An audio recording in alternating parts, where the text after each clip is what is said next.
L'année 2025 s'annonce comme un millésime décisif pour la démocratie africaine. Après une année 2024 au calendrier électoral bousculé, 19 scrutins présidentiels initialement prévus, mais dont 5 n'ont même pas été organisés. Ce sont 10 élections majeures qui jalonneront 2025. Autant de pays où les urnes diront peut-être quelque chose de la trajectoire politique à venir. Mais derrière le calendrier officiel, une question centrale demeure, celle de la crédibilité des scrutins. Mot galvaudé, incantatoire, mais essentiel, car trop souvent, les élections en Afrique ressemblent à des pièces de théâtre jouées d'avance. Les régimes en place multiplient les stratégies pour verrouiller le jeu. Constitution modifiée pour repousser les limites de mandat. Cour constitutionnelle sous influence, commission électorale dite indépendante transformée en paravent, médias réduits au silence, l'apparence du pluralisme est maintenue. Affiche électorale, observateurs complaisants, mais le résultat est connu avant même le jour du vote. 2024 en a donné une illustration frappante. Sur 19 scrutins attendus, 5 ont tout simplement disparu du calendrier, sans explication. Comme si l'organisation d'une élection relevait d'un caprice et non d'un devoir démocratique.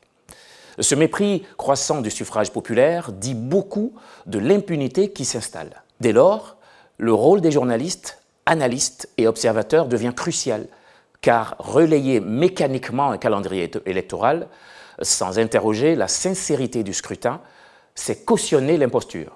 Donner la même valeur à une élection verrouillée et à une véritable compétition revient à banaliser l'autoritarisme et à offrir une reconnaissance internationale à ceux qui la confisquent.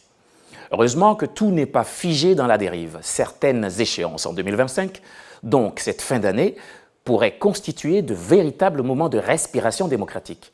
Là où la compétition est ouverte, les urnes redeviendront un espace de sanction et de choix, un instrument de réorientation collective. Le Cameroun, la Côte d'Ivoire ou encore la Guinée pourraient, attention si les conditions sont réunies, offrir aux électeurs une authentique possibilité de débattre et de décider.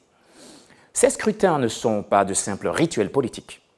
Ils sont des baromètres de confiance, des occasions pour réhabiliter la parole citoyenne, de réaffirmer la souveraineté populaire. Encore faut-il qu'ils soient encadrés, protégés et observés avec rigueur. Une petite particularité de 2025, l'essentiel de ces scrutins se concentrera dans les derniers mois de l'année. Un calendrier qui laisse le temps au régime en place de préparer les conditions du scrutin pour le meilleur comme pour le pire. Ces mois devront être mis à profit par la société civile, les mouvements citoyens, les médias pour documenter les jeux d'alliance, les modifications de loi, les candidatures controversées, mais aussi pour défendre l'intégrité du vote. Car, au bout du compte, la démocratie africaine ne se mesure pas au nombre de scrutins, mais à leur sincérité. Elle se jauge à la pluralité des voix entendues, à l'effectivité du choix, à la capacité d'une société à protéger son suffrage. 2025 sera donc un test de lucidité pour ne pas se contenter d'un décor électoral, un test de courage pour défendre les fondations d'une démocratie fragile mais indispensable, et surtout un test de dignité, car au fond, l'Afrique mérite mieux que des mascarades.